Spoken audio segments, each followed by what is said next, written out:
ଯେ ଜଗତସିଂହପୁର ଜିଲ୍ଲାର ବାଲିକୁଦା ବ୍ଲକର ଆମ୍ବଶାଳ ଠାରେ ଏଲ୍&ଟି ମାଧ୍ୟମରେ ଏକ ପାନୀୟ ଜଳ ପ୍ରକଳ୍ପ ଉକ୍ତ ଅଞ୍ଚଳର ପାନୀୟ ଜଳ ସମସ୍ୟା ପାଇଁ ନିର୍ମାଣ ହୋଇଅଛି ଏବଂ ଏହା 2024 ମସିହା ଜୁନ୍ ମାସ ସୁଦ୍ଧା ଅଧିବାସୀମାନଙ୍କୁ ପାଣି ଯୋଗାଇ ଦେବା ପାଇଁ ଲକ୍ଷ୍ୟ ଧାର୍ଯ୍ୟ କରାଯାଇଥିଲା। ଏବଂ ମୋର ପ୍ରଥମ ଅଧିବେଶନରେ ମୁଁ ମଧ୍ୟ ମାନ୍ୟବର ମନ୍ତ୍ରୀଙ୍କ ଠାରୁ ଉତ୍ତର ଚାହିଁଥିଲି ଯେ କେବେ ଉକ୍ତ ପ୍ରକଳ୍ପରେ ପାନୀୟ ଜଳ ଲୋକମାନେ ପାଣି ପାଇବେ। ମନ୍ତ୍ରୀ ମଧ୍ୟ ନିର୍ଦ୍ଦିଷ୍ଟ ଭାବରେ ଉତ୍ତର ମୋତେ ଦେଇଥିଲେ ଯେ 2025 ମସିହା ମାର୍ଚ୍ଚ ମାସ ସୁଦ୍ଧା ଉକ୍ତ ଅଞ୍ଚଳର ଲୋକମାନେ ପାନୀୟ ଜଳ ପାଇବେ। ତେଣୁ ମୁଁ ମାନ୍ୟବର ମନ୍ତ୍ରୀ ମହୋଦୟଙ୍କୁ ଅନୁରୋଧ କରିବି ନିର୍ଦ୍ଦିଷ୍ଟ ଭାବରେ ମୋତେ ଜଣାଇବେ ଉକ୍ତ ପ୍ରକଳ୍ପରେ ଯେଉଁ ଗାଁର ଅଧିବାସୀମାନେ ପାଣି ପାଇବା ପାଇଁ ଉତ୍ସୁକତାର ସହିତ ଅପେକ୍ଷା କରିଛନ୍ତି ସେମାନଙ୍କୁ କେବେ ପାଣି ଯୋଗାଇ ଦେବେ। ତା ଛଡ଼ା ହର ଘର ଜଳ ଯୋଜନାରେ କେନ୍ଦ୍ର ଠାରୁ କେତେ ଅର୍ଥ ଓଡ଼ିଶା ବର୍ତ୍ତମାନ ସୁଦ୍ଧା ପାଇଛି ଏବଂ କେତେ ଅର୍ଥ ବାକିଆ ଅଛି। ତୃତୀୟ କଥା ହେଉଛି ମାନ୍ୟବର ମନ୍ତ୍ରୀ ତାଙ୍କର ମନ୍ତ୍ରିତ୍ୱ ସମୟରେ କେତୋଟି ନୂତନ ପ୍ରକଳ୍ପ କାର୍ଯ୍ୟ ଆରମ୍ଭ କରିଛନ୍ତି ନିର୍ଦ୍ଦିଷ୍ଟ ଭାବରେ ଜଣାଇବେ। ଜଗତସିଂହପୁର ଜିଲ୍ଲା ଗୋଟେ ଏରସମା ବାଲିକୁଣ୍ଡା ନୂଆଗାଁ ବ୍ଲକ ଅଛି, ଆଉ ଗୋଟେ ଅଛି 544 ଭିଲେଜେସ୍ ଏଇଠି ଜିପି ଏରସମା କୁଜଙ୍ଗ ରଘୁନାଥପୁର ତିର୍ତ୍ତୋଲ ବ୍ଲକ ଅଛି। ଏଇଟା ଆମର ଯୋଉଟା ଏରସମା ଏଇଟା କମ୍ପ୍ଲିଟ୍ ହେଇଛି ଏବଂ ଆଉ ଯୋଉଟା ନଭେମ୍ବର 26 ସୁଦ୍ଧା ତାଙ୍କର ପ୍ରୋଜେକ୍ଟ କମ୍ପ୍ଲିଟ୍ ହେବ।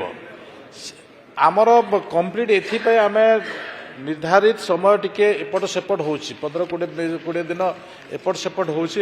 ଏପଟ ସେପଟ ହେବାର କାରଣ ହେଉଛି ଆମେ ସବୁ ଷ୍ଟେସନ କଲା ପରେ ସରପଞ୍ଚ ଆମକୁ ଲିଖିତ ଦେଉଛି, ତାପରେ ଆମେ ହିଁ କମ୍ପ୍ଲିଟ୍ ବୋଲିକା ପ୍ରୋଜେକ୍ଟ ନେଉଛୁ। ସେଇ ଦୃଷ୍ଟିରୁ ପ୍ରତ୍ୟେକ ଘରକୁ ପାଣି ପହଞ୍ଚିବା ସମୟରେ କିଛି ଜାଗାରେ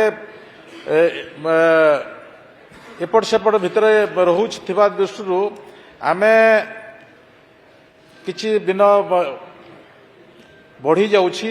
ତ ସେଇ ଦୃଷ୍ଟିରୁ ଆମେ ଠିକ୍ ସମୟରେ ଆମେ କରିବୁ। ଆମେ ଯେଉଁ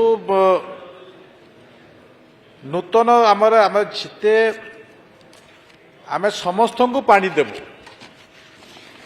ଆମେ ସମସ୍ତଙ୍କୁ ପାଣି ଦେବୁ। ପ୍ରୋଜେକ୍ଟ ତିଆରି କରିବାର ନୂଆ କ'ଣ କଲ ଏ କଥା କହିବା, ତମେ କ'ଣ କିଛି କରିନଥିଲ, ତମେ କିଛି କରିନଥିଲ। ଯଦି କରିଥାନ୍ତ 17 ମସିହାରୁ ତମକୁ ପଇସା ଦିଆଗଲା। ତମେ 17 ମସିହା ଦାଦା ଏପଟେ ଶୁଣିବ ଟିକେ, ତ ସେ ତମେ କଲ ନାହିଁ, କିନ୍ତୁ ଆମେ କରୁଛୁ। ସେମାନେ କୌଣସି କାମ କରିନଥିଲେ। ଏବେ ଆପଣ ଯେଉଁ ଉତ୍ତର ରଖୁଥିଲି, ପ୍ରଥମେ ଯେଉଁ ଉତ୍ତର ରଖିଥିଲି ଯେ ଲ୍ୟାଣ୍ଡ ପ୍ରୋବ୍ଲେମ୍ ହେଲା, ୱାଟର ରିସୋର୍ସ ଡିପାର୍ଟମେଣ୍ଟ ପ୍ରୋଗ୍ରାମର ହେଲା, ଆପଣଙ୍କର NH ହେଲା, ଯେଉଁ ରେଲୱେ କଥା ହେଲା, ରୋଡର କଥା ହେଲା, ବହୁତ କଥା ହେଲା। ଏସବୁ ବ୍ୟବସ୍ଥା ଯେଉଁ ଥିଲା ଏ ବିଷୟକୁ କିଛି ଦେଖିନଥିଲେ, ମାନେ କିଛି ଦେଖିନଥିଲେ। ତ ସେଇ ଦୃଷ୍ଟିରୁ ଏ ସରକାର କରୁଛି। ନ ଦେଖିକି 50% ଆଡଭାନ୍ସ ଦେଇ ସାରିଥିଲେ।